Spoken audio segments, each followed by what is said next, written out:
now.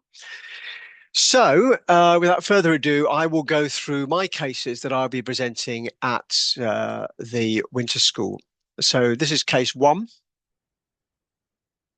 And this will give you a flavour of what will be presented by all the different speakers at the winter school and the material that's available. So case one is a 78-year-old man who was admitted with a raised immunoglobulin, specifically an IgM. So he had raised IgG, a small IgM, and a very low IgA, and he also had some renal failure. So this biopsy here got a bit of cortical bone and some periosteum, and then trabecular bone. It's important to look at the trabecular bone to see if it's thinned or broken anywhere. This, I think, for someone in 78, probably of normal, most of the trabeculae of normal thickness. The cellularity is variable. We have some areas of hemorrhage. We've got some more hypocellular areas. These are kind of like more normal cellularity here. And then we've got these areas here, even at low power, of increased cellularity. This in particular is interesting. Subcortical bone marrow has always got low cellularity compared to the rest of it. So if you get a biopsy which is predominantly subcortical in this area here, you'd expect the cellularity to be low. So here we've got, right next to the cortical bone, you've got a hypercellular area. There's hypercellular here, a little hypercellular area here, and the same here. So going into it at higher power, I think this shows it nicely.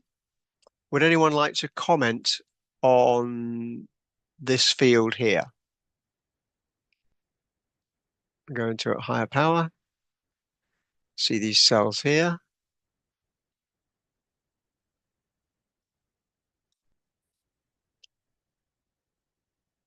These cells here. Any comments?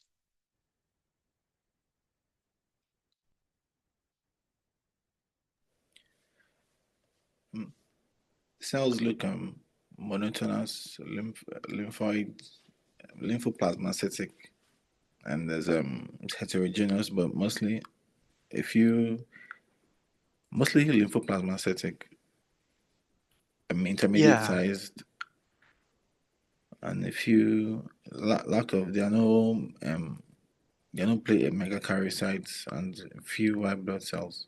Yeah, thanks very much, Michael. That's really helpful, actually. So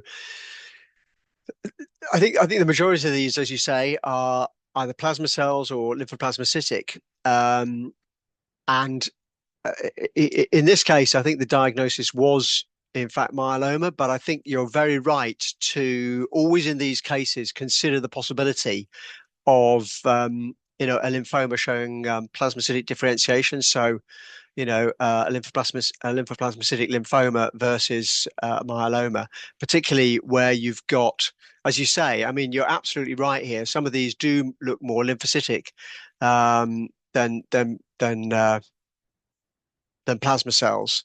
In terms of the immunos, we've got the immunos for this case. If I go back, and also I think in terms of showing an infiltration, you can usually in these cases see a bit of a delineating line between this infiltrating area here and then the rest of the marrow, some reactive marrow down here. And that's another point about bone marrows in general. If you see a hypercellular bone marrow and you're not sure, don't just ignore it. There's usually something making it hypercellular. So speaking to a colleague recently, they saw some kind of subtle 5% lymphoplasmacytic lymphoma in a bone marrow, and it wasn't apparent on the H&E, except that the H&E was hypercellular because the marrow had been tickled up and was showing reactive changes due to the infiltrate. So you've got here this line of myeloma up here, or plasma cells up here, and then reactive marrow down here. So this is in a 78-year-old. So this area here, even this area here, even though it's composed of, megakaryocytes, you've got some erythroid cells in here and lots of myeloid cells. This is still too hypercellular for someone of this age, particularly in a subcortical location. You've lost the paratrabecular fat spaces, so we've got some hypercellular marrow here, reactive marrow here, due to this plasmacytic infiltrate. And just look at the immunos for that case. I've just highlighted CD138, MUM1, and then the light chains. So CD138. And what I haven't shown actually is the CD20 or CD79A. I think your point is well made, Michael, that normally you should include those because if it is lymphoplasmacytic, you'll see some cells that are positive for CD20 where they're more lymphocytic differentiation rather than plasmacytic differentiation. But I think that the CD138 here in particular is showing that pretty much all of those infiltrating cells are showing strong plasmacytic differentiation. And then if we go to the MUM1, then again, the nuclear stain, you see that pretty much all of these cells in the area are showing plasmacytic differentiation. I think that's another point about plasma cells is that if we go back to the H&E, quite often, we look for typical plasma cells. So slightly thinner section on this one, but we've got nice. We can recognize nice normal plasma cells like that one there. There are some other ones with eccentric nuclei like that one there. But plasma cells can often look slightly atypical. So often in a myeloma or a plasma cell dyscrasia, the plasma cells that you see on the H&E, there'll be cells that doesn't look like particularly like a plasma cell, and that one doesn't. But by association with typical plasma cells, you can consider that these are atypical plasma cells. And when we see patients who've been treated, usually there's a higher predominance of these less typical plasma cells that don't have a nice eccentric nucleus because it's the less mature ones that get left behind. And in terms of kappa and lambda, I think if you've got an infiltrate that heavy, you don't really need to do the light chains, but we should do them for completeness, I guess. So this one shows strong lambda staining. I see there's someone asking, yeah, plasmacytoid. Okay, thank you. You've got a strong light chain, lambda staining. And it's always important to see some positivity in the other chain just to ensure that it works. In fact, the control has nicely worked here. And you should see some plasma cells in here, hopefully one or two. But I think you can agree strong light chain restriction.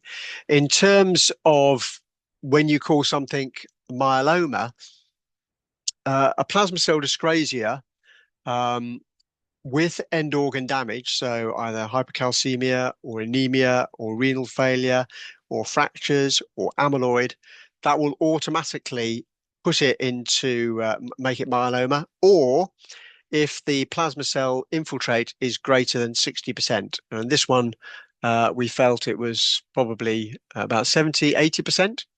So this is a relatively straightforward case of myeloma. But as I've just indicated, there's still plenty of things that you can talk about it. Right, we've got 7 cases, so I'll go on to the next case. So that was probably one of the simpler cases we had. Let me just bring up the next case.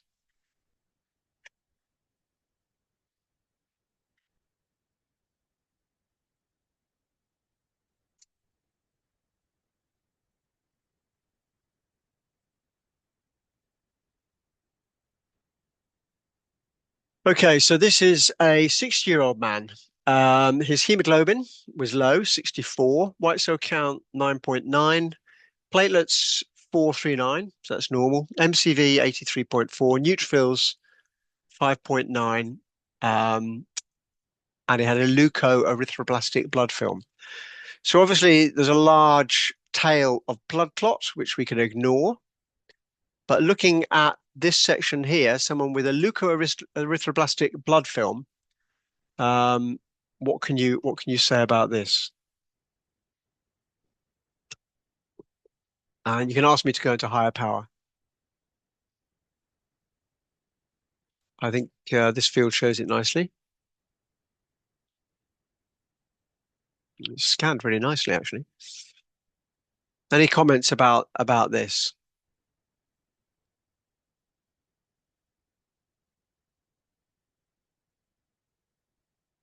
So it's diffusely hypercellular with well, I say interstitial infiltration, destroying bone marrow.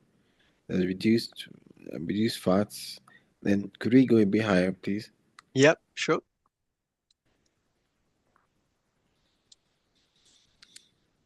Okay.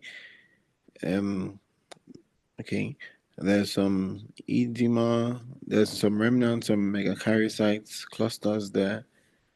Then the cells still look, sorry, a little bit higher. Yes. Okay. Yes. The cells look it's a heterogeneous mix, but they are plasmacytoid. Then there are some very highly atypical cells there. So I'll it just scoot looks around for you, Michael. okay. Thank you. So mostly plasmacytoid, but there are some markedly atypical cells there. And maybe if you sort of, well, I say lymphoid cells, then there's a cluster of megakaryocytes. Yeah, I think it's a really interesting case, actually. I think your comments are really good, really helpful. So obviously, for someone age 60, it is hypercellular. We've got loss of fat spaces, mostly.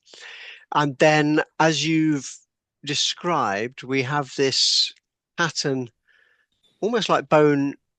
It looks like bone destruction, but in fact, I think it's because we've got lots of woven bone being made.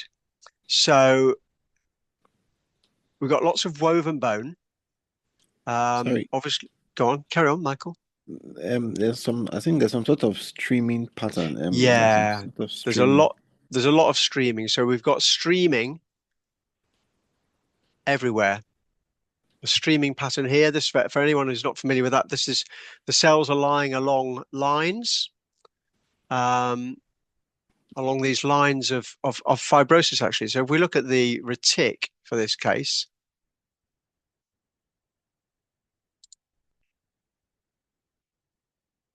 so there's a reticulin.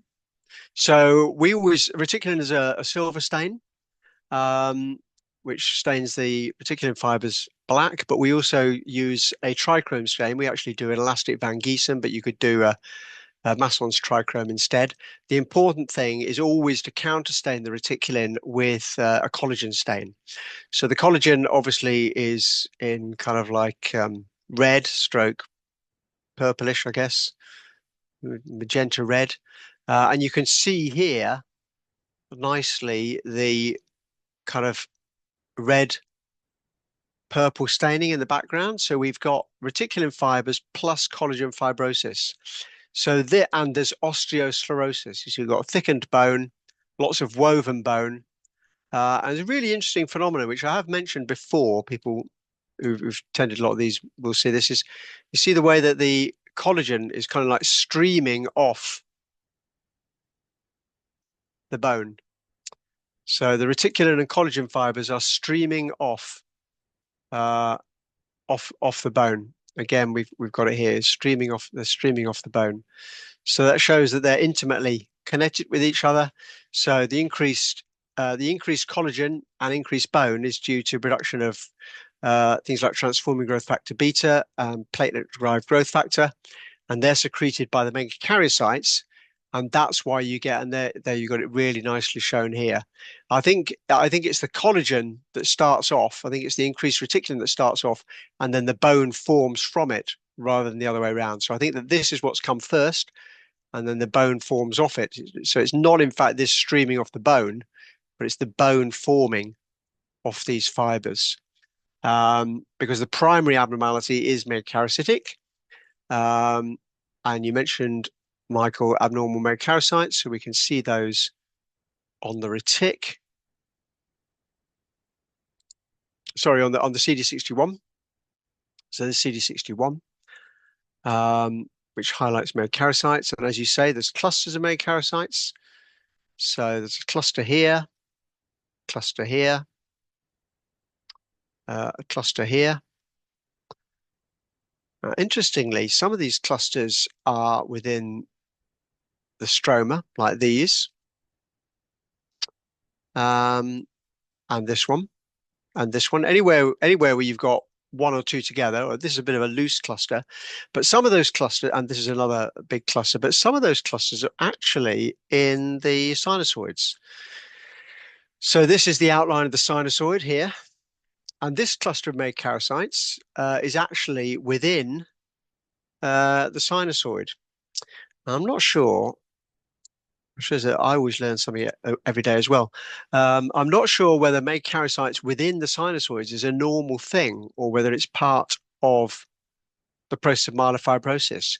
Normal platelet function is that the megakaryocytes sit next to the sinusoid in this area here, and then bits of their cytoplasm break off into the sinusoid as platelets. So, like that cell there, that's megakaryocytic lineage, and little bits would break off.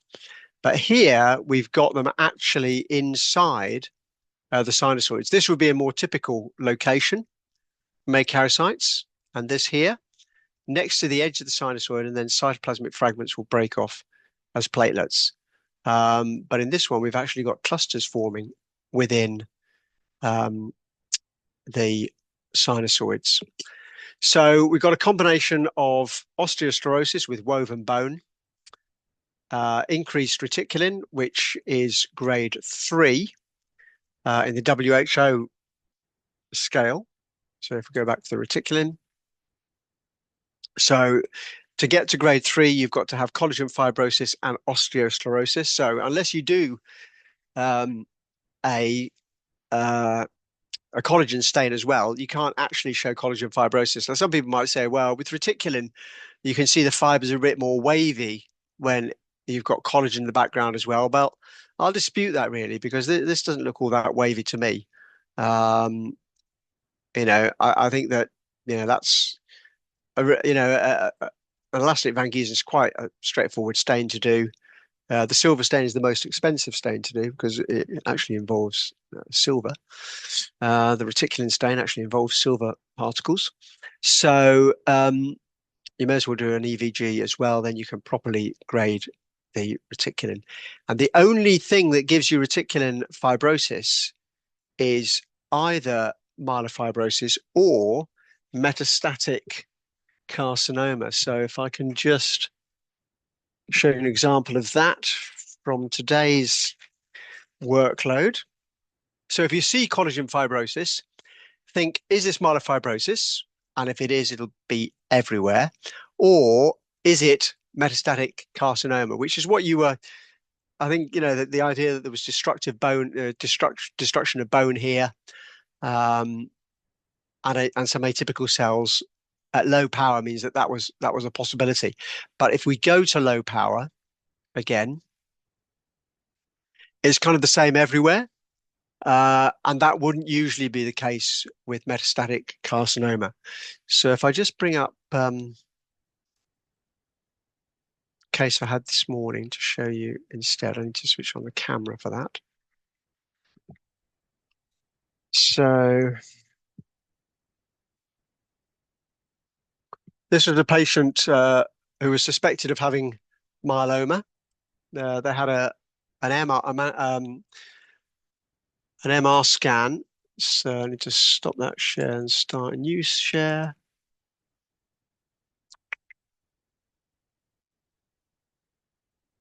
So you should see that now. Get the color balance right. Right, so this is a 60-year-old woman who had an MR scan which showed some sclerotic bone, and you can see it's slightly variable cellularity. But the point to make about this one is that there was this area here which looks slightly different, and then this area here which looks slightly different, and the retic in that area was increased. So again, we've got, this is the retic. You see we've got a nice, this purplish stain. It's not the, it's kind of like, if I just color balance correctly, go back into it. Yeah, you see this purplish stain here? So we've got collagen fibrosis here in the marrow. And the only thing that gives that, as well as myelofibrosis, is metastatic carcinoma. And in this woman, there was metastatic adenocarcinoma. If I show you at high power, this area. So we've got signet ring metastatic.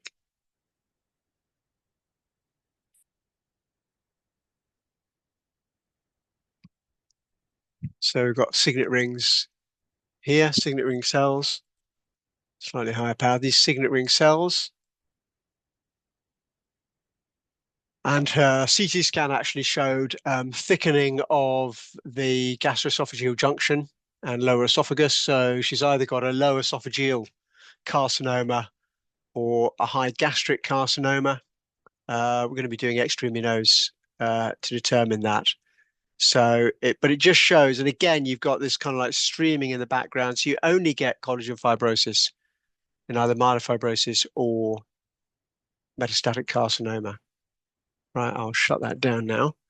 I'll go back to the winter school cases. So I think that in terms of this case of myelofibrosis, I think it's a rather cellular case of myelofibrosis. And I think that that's what, as you indicated, Michael, makes it look rather busy at low power. And then when you look into it, you see what appear to be lots of atypical cells, because I think the streaming effect means that the myeloid cells have slightly odd configuration. They're a bit left shifted, often got a little bit of eosinophilia as well. The erythroid cells are all disrupted. But the clue to the fibrosis is all this streaming, as you've indicated, and then the atypical megakaryocytes. And I think it's this kind of like cellular phase, early myelofibrosis rather than burnt out myelofibrosis, where you lose all of these hematopoietic cells. Sometimes we treat them now in the UK with transplantation. But in fact, these are very hard patients to transplant. It's very difficult to get a transplant to take in this fibrotic stroma, because even when the myelofibrosis is gone and the atypical megakaryocytes have gone, the fibrotic stroma, it'll take it probably 6 months to a year to get remodeled out. So when you're looking at these cases post-treatment, the fibrosis will remain. The megakaryocytes, the atypical megakaryocytes, will not be there, but the graft will still be growing in this fibrotic stroma, which takes a while to get remodeled out. Sorry, Prof. Go on, yeah. So in this case, normally for myelofibrosis, do you normally list the antecedent disorder? Maybe would you say it was an essential thrombocythemia progression to myelofibrosis, or just I do. Yeah. So I do. So if it's got a previous history of essential of ET, then I'll say it's post ET myelofibrosis or primary myelofibrosis. Yeah, for sure. Thank you. Thanks. Okay, case 3. So case 3's just got an H&E. I think case 3 is quite difficult actually, but you're all very competent, so we're going to. This is a hard case, I think. Let me see what we said about this.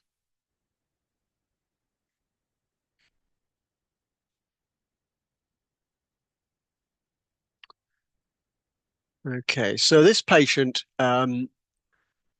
He's got neutrophilia and monocytosis, and then he's also got a macular-papular rash, and he's had a previous vertebral collapse. So his white cell count was 20.8, neutrophils 9.5.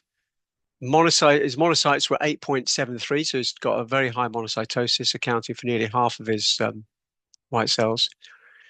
Platelets 129,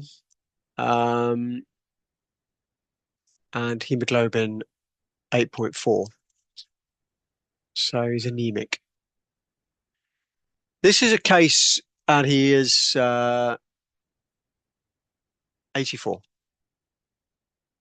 So this is clearly either a myeloproliferative or myelodysplastic lesion, neoplasm, because of the hypercellularity. So we've got loss of paratrabecular fat spaces like there, along here, clear hypercellularity for someone aged 84. Got some collection of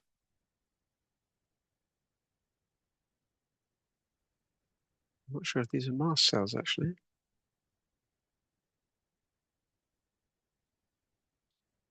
Yeah, when you see these areas like this, I don't think it is in this case, but when you see a collection of cells like this in a patient with a myeloproliferative neoplasm, always consider a systemic mastocytosis with associated hematological neoplasm, because you can get those. I don't think these were mast cells in this case. So a very hypercellular marrow. We have this kind of like biphasic. We have obviously disrupted and discohesive erythroid cells, and then we've got these dispersed myeloid cells with a mixture of maturing myeloid cells. I think that's actually an eosinophil, but maturing neutrophils, band forms, and then these very much more immature myeloid cells. So this kind of biphasic pattern of mature myeloid cells and immature myeloid cells with not much in between is what you see in chronic myelomonocytic leukemia. And there's also atypical megakaryocytes, disrupted erythroid islands. And again, this shows it quite well. So we've got lots of maturing myeloid cells, but then lots of immature looking myeloid cells and not much along the spectrum. So a biphasic pattern of mature and immature. In contrast to chronic myeloid leukemia, where you will get obviously myeloproliferation and lots of mature myeloid cells and immature ones, but you'll see all stages in between. Whereas this one seems to be the cells at the lower end, the immature end, and the cells at the mature end, and not many cells in between. I think that's a consequence of the monocytosis that's occurring. A lot of these atypical cells will be, or these larger cells will be monocytes, atypical monocytes. Making a diagnosis of CMML on the basis of a trophine alone is not advisable. It's much better to do it on an aspirate. But just to give you an idea of what chronic myelomonocytic leukemia looks like in a marrow, Barbara Bain in her book on the Bible of bone marrow pathology says that bone marrow trophine sampling does not have a strong role in diagnosis of chronic myelomonocytic leukemia. It's actually quite a rare neoplasm. We see a lot of it here because the national expert in the field is in our hospital. But otherwise, the clue is this shows it really nicely here. This biphasic pattern with these mature cells, and then these these very immature cells. So you've got to be careful to say what the blast count is, because you have to enumerate the blasts either up to 10% or over. It's always easy to over count blasts. I think the ones with a very prominent nucleolus, like that one there, it's probably a blast. Maybe that one there, maybe that one there. So the blast count here is only about Funny, huh? is only about 1 or 2%. I'll move on to the next case. Case Sorry, 4. Prof. So, yeah, go on. Regarding this case, the explanation for the atypical megakaryocyte, is it pathologic for this condition? Yeah, the megakaryocytes will be atypical in this condition. Yeah. Okay. So they're not forming clusters. You see, they're still largely separate, but you can see Yes. we've got some hyperlobar ones. We've got ones with very bizarre multinucleated, multilobated nuclei. One stain that I found really useful, and probably only really started using it in the last few years, was CD61 for megakaryocytes. So everyone says, oh, megakaryocytes are really easy to see. You don't need to stain for them. But in fact, micromegakaryocytes are quite difficult to see. And let me just show you an example of that from my cases today. Which one was it?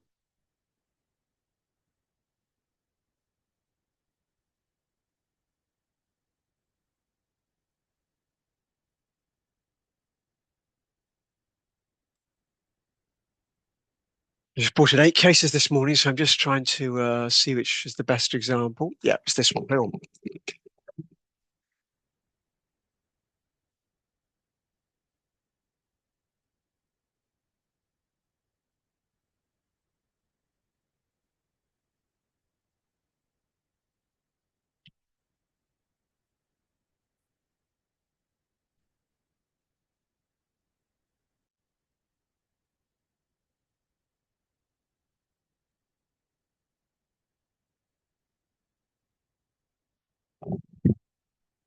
I should have left the camera on.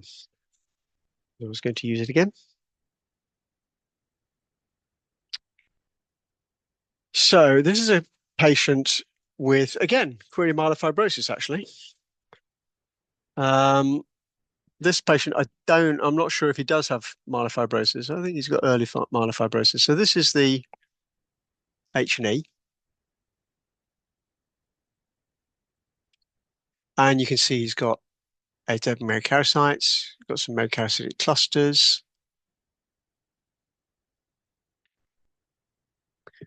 It's hard to see micromegakaryocytes. So give you an impression again, scooting around, you can see how many megakaryocytes there are here. We've got some smaller ones, but I'm not sure about that. But if you go to the CD61, and everyone thinks, oh, it's really easy to see megakaryocytes, so you don't need to do immunos for them. But the CD61 shows a different picture. So like in this field here, we've got tons of small little micromegakaryocytes. And we find this really useful if we're considering like this cell here. You'd never pick that out on the H&E, and these little cells here. And particularly in an older person who might have not a really profound pancytopenia, but they've got like a mild pancytopenia, maybe 2 lineages depressed and the other one almost normal, but a bit low. And it's a little bit hypercellular. But you haven't really got firm criteria for diagnosis of myelodysplasia. If you do a CD61 and see lots of micromegakaryocytes, which you won't easily see, you can obviously see the big ones. They're easy. You see the big ones easily on H&E. But seeing the small ones on H&E is difficult. You get this kind of pattern with lots of small atypical megakaryocytes and lots of megakaryocytic fragments. Here's another micromegakaryocyte here. You see that, then you can more confidently say that it's a myelodysplasia because you've got micromegakaryocytes don't really occur physiologically. I think this case here is myelofibrosis. And I think this is early phase myelofibrosis because the retic here is not very high. There's no collagen fibrosis. It's probably grade 2 at most. But cellular phase myelofibrosis doesn't have to have collagen fibrosis in it. But we've got the atypical megakaryocytes. So that's just to show you the value of doing a CD61. Right, I can see that I've set myself a hard task because when I do the winter school, I've got an hour to present my cases, and I've only got as far as case 3 out of 7. So I'll have to speed up a bit. Right, case 4. So 24-year-old, previously fit and well, now presented with a 5-week history of dental infections, fatigue on exertion, and gum bleeding. He's got a white cell count of 31. So white cell count 31, hemoglobin 91, platelets 27, and neutrophils 10.9. So I think with that history, diagnosis is probably relatively clear. And it's obviously a very hypercellular marrow, almost maximally, not quite maximally, but almost maximally hypercellular. What do people think about this one if we go into higher power? So the thing about this one, compared to, say, the plasma cell infiltrate in the first case, or, for instance, I'll just go on to the next case by contrast. So this case here, we've got hypercellular areas, but then also normal areas. So if something is involved by either myeloma or lymphoma, then the infiltrate is patchy, which means that there will be some adjacent normal marrow or hypercellular marrow, but non-involved marrow like this here. So you can see a difference between that and this area here. Whereas in case 4, it's a different type of disease. It's the same absolutely everywhere. And you only get it being the same everywhere in the acute leukemias or in a myeloproliferative or myelodysplastic picture. So I think with this history, there's going to be an acute leukemia. And then basically it's just a matter of deciding what type of acute leukemia. Obviously, there are lots of different types. Main thing is either myeloid or lymphoid. And obviously we have the benefit of lots of markers. I think it's difficult if you don't have those. And you're probably more expert than me in distinguishing AML from ALL, to be honest, morphologically. The things which are more in keeping with ALL are a more dispersed chromatin pattern, prominent nucleoli. The cells tend to be more medium shaped and more uniform to each other, a bit more like a lymphoblastic lymphoma or even a Burkitt lymphoma. The cells are a bit more uniform. This one I think is an acute myeloid leukemia because the chromatin pattern is not dispersed. There are nucleoli, but they're not present in every cell. There's a moderate amount of eosinophilic cytoplasm, and also the nuclei, though they're all pleomorphic, they are slightly different from each other. So that looks different to that, which looks different to that, which looks different to that. So I think overall, I'd say morphologically, this is more in keeping with an acute myeloid leukemia, but you can't actually say with confidence without the immunos. In terms of the different subtypes of acute myeloid leukemia, really the subtyping is the prognosis and treatment is based on cytogenetics and not on morphology.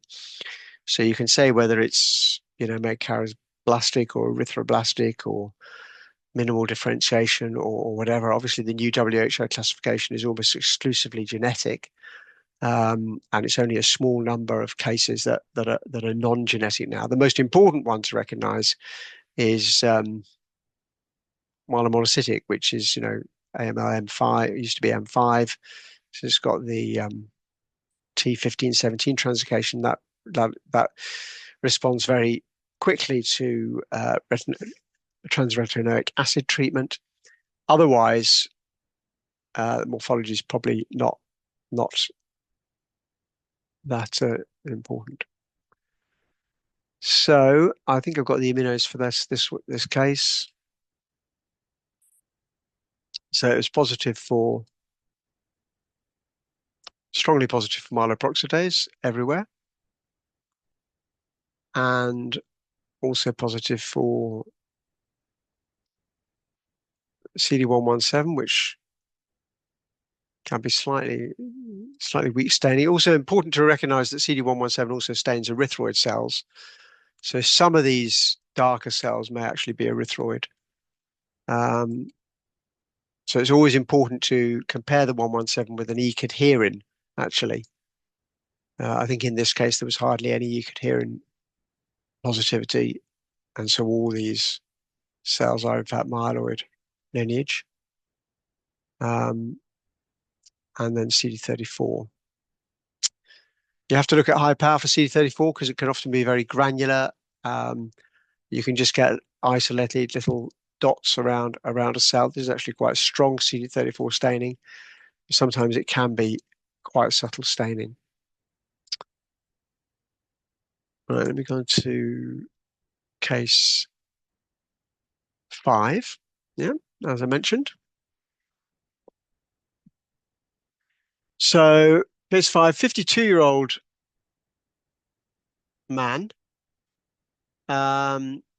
Is it a past history of lymphoma?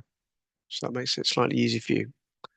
And I think even at low power here, we can see an area here, here, here, and here. And of them, I'd say this area here and this area here, probably the most significant because they are paratrabecular.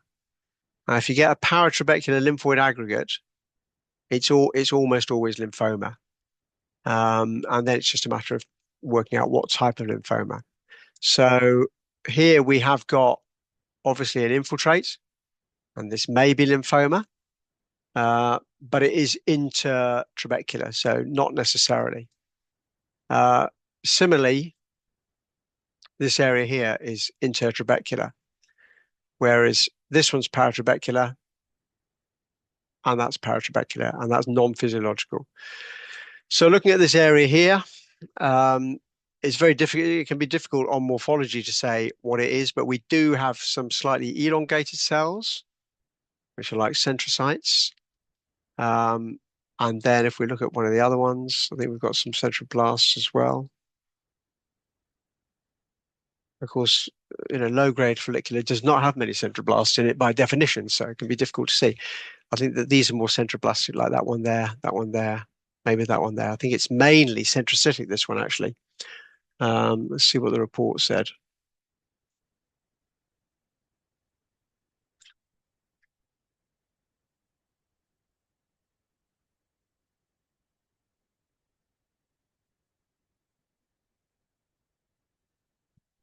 Yeah, so it was considered actually to be yeah, they didn't grade them. I don't think it's appropriate to grade. I don't think it's appropriate to grade follicular lymphoma in a marrow. But these cells were positive for BCL6 and for CD10 and for CD20. So the combination, we didn't do BCL2. A lot of bone marrow is positive for BCL2, so it can be difficult to interpret in a bone marrow. What did we do? So got CD20, which highlights the areas, and CD10, and that highlights the cells in these areas as well. So a combination of that with BCL2 and BCL6 indicates that it's got to be follicular, really, because it's of germinal center origin.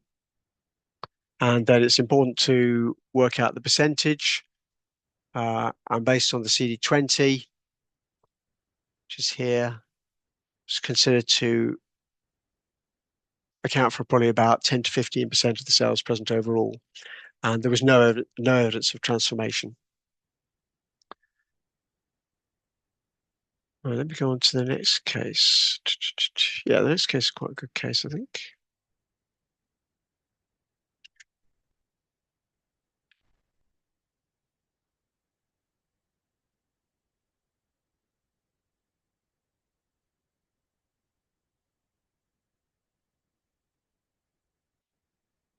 No, I think it's the last case I want.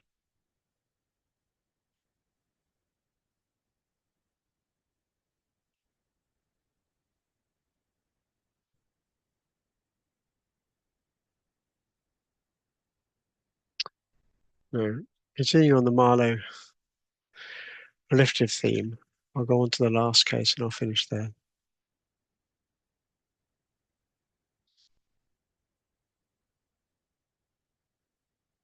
Right, so case 7. This is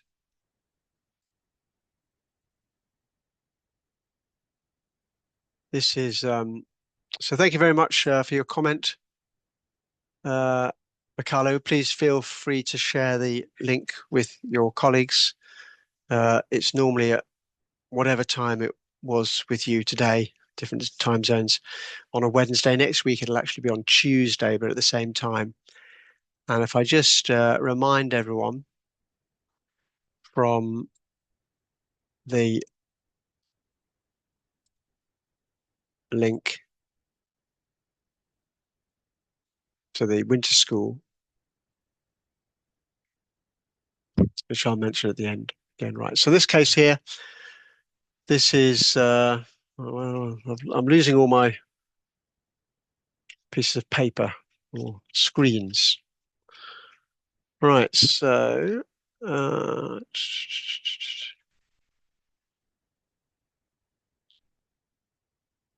yep, this is a 54-year-old woman who's got high platelets.